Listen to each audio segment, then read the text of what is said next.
எவ்வளவு ஒரு கம்பேஷன், ஒரு லவ் இருக்கிற ஒரு பர்சன். இவங்களை விட ஒரு பெஸ்ட் சீஃப் கெஸ்ட் இன்னைக்கு இந்த மூவி லான்ச்.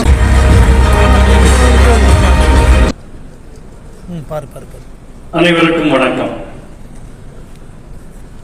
அவதாரங்கள் எதனால் நிகழ்கின்றன என்கிற கேள்வி எல்லோருக்குமே உண்டு.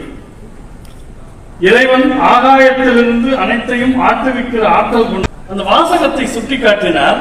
அந்த சுவரில் ஒரு வாசகம் இருந்தது.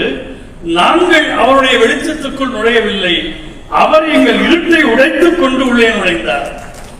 We did not enter into his light, he crashed into our darkness என்று சொல்வது போல்தான் மிக தீவிரமான நுண்கணங்களில் எல்லாம் பகவான் எப்படி நம்முடைய வாழ்க்கைக்குள் நுழைகிறார் என்பதை இந்த திரைப்படம் அருமையாக நமக்கு உணர்த்துகின்றது.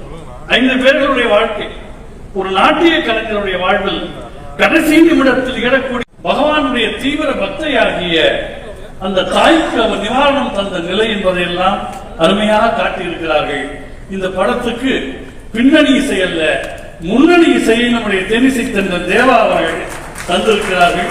அற்புதமான பாடல்கள், அருமையான வசனங்கள், இந்த எல்லாவற்றையும் திரைக்கு பின்னால் இருந்து ஆட்டுவித்த சூத்திரதாரியாக பகவான் மேல் கலங்கமற்ற அன்பு என்ற ஒற்றை தன்மையை மட்டும் கொண்டிருக்கிற திரு கிரீஷ் கிருஷ்ணமூர்த்தி அவர்கள் இந்த திரைப்படத்தை அர்ப்பணித்திருக்கிறார்கள். என்னையே பார்த்தோன்னா அவ்வளவுதான், நம்ம க்ளோஸ் முடிஞ்சு போச்சு, நம்ம கதையை வெயிட் பண்ணிட்டு இருந்தா. ஒரு சினிமால டைரக்டர் தான் ரொம்ப முக்கியம். ஒரு ரைட்டர் டைரக்டர் சொல் பேச்சு கேட்கணும் அப்படின்ட்டு. So look at the respect he gives to director. That's amazing. And full pictureல ரஷ்ஷா பார்ப்பாரு, சீன்ஸ் பார்ப்பாரு. எவ்ரி டைம் அவருக்கு படம் எப்படி வந்திருக்கு, கரெக்டா வந்திருக்கா, இன்னும் பெட்டர் பண்ணலாமா, what passion, what love he had for cinema. அதுல அந்த டைம்ல எனக்கு உதயநிதி சார் மீட் பண்ண சான்ஸ் பல தடவை கிடைச்சது. அவரும் படம் பார்த்தாரு, ரஷ் பார்த்தாரு, பிக்சர் பார்த்தாரு. It was a nice travel. ஆனா ஆடியோ ரிலீஸ்க்கு நான் ஃபர்ஸ்ட் டைம் ஸ்டாலின் சார் வீட்டுக்கு போனேன். அம்மா இருந்தாங்க, நல்ல காஃபி சாப்பிட்டேன். அப்போ ஆல்பம் எல்லாம் பார்த்துட்டு சார் சொன்ன அந்த வார்த்தை ரொம்ப பியூட்டிஃபுல்.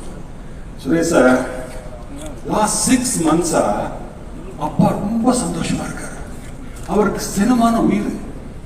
அந்த 6 மாசம் தொடர்ந்து சினிமா பத்தி பேசி சினிமா சீன்ஸ் பண்ணும்போது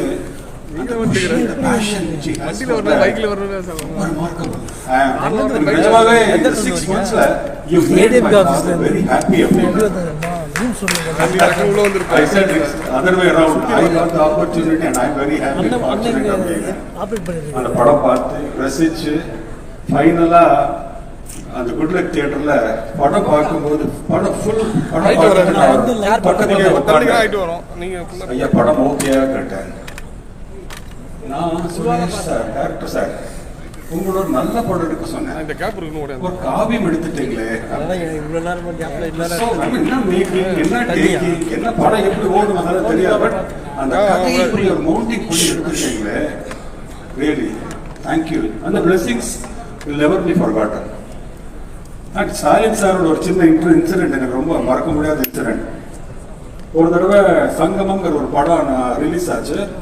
release 1 day before sir show பார்த்துருக்காரு ஸ்டாலின் சார், எனக்கு தெரியாது. நான் அங்கே டிரைவிங்கில் இருந்தேன், ஃபோன் வந்தது, நான் வண்டியை நிறுத்திட்டு அன்னோன் நம்பர்னு வந்தது. பார்த்தா இந்த வணக்கம், நான்